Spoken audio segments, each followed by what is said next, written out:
lahat tinatawag talaga siyang mommy, pati mga pinsan ko, mga pamangkin niyang iba, mommy, kasi parang the usual na mommy talaga, parang always there.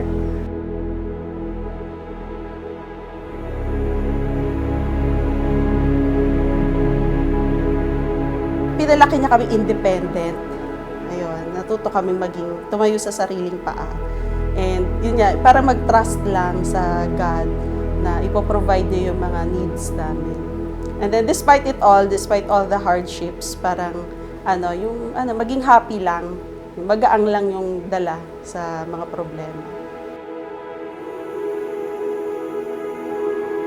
Naalala ko noon, sabi ko, Mami, bakit palagi kang tumutulong sa ibang tao? Sabi ko gano'n.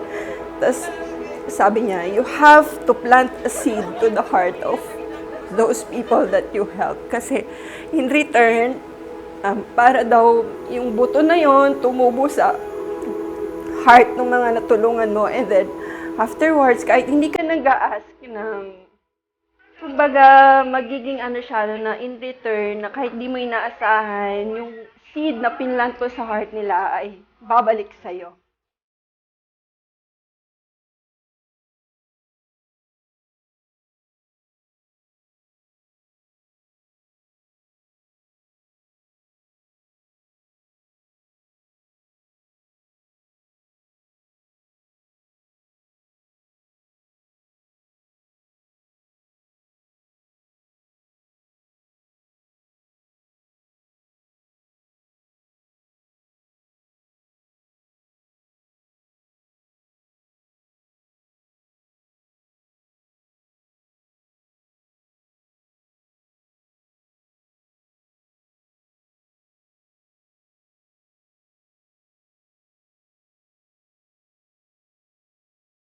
Lagi siya tumutulong sa kamag-anak. Parang ultimo isusubo niya, ibibigay niya pa yan.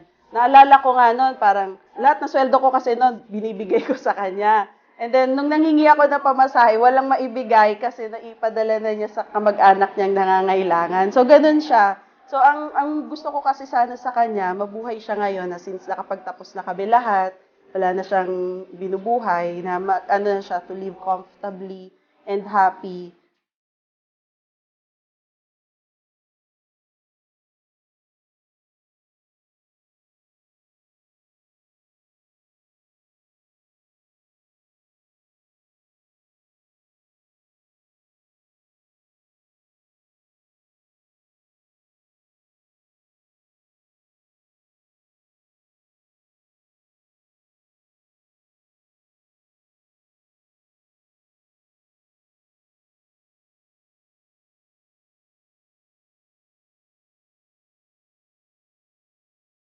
I hope masaya ka sa party na to, na talagang pinush natin na mangyari, na maging reyna ka even just for a day or this afternoon.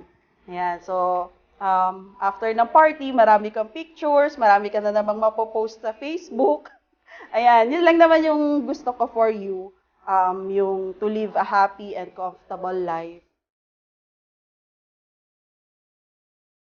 I love you, Mami.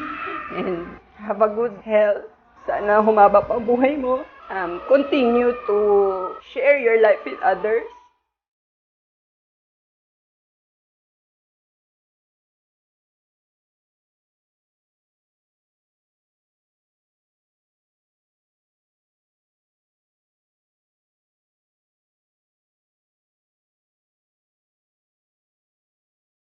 You are such a special blessing to me, and I wish you a wonderful birthday filled with love, joy, and all good things you enjoy most.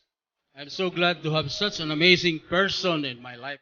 Thank you for always being there for me.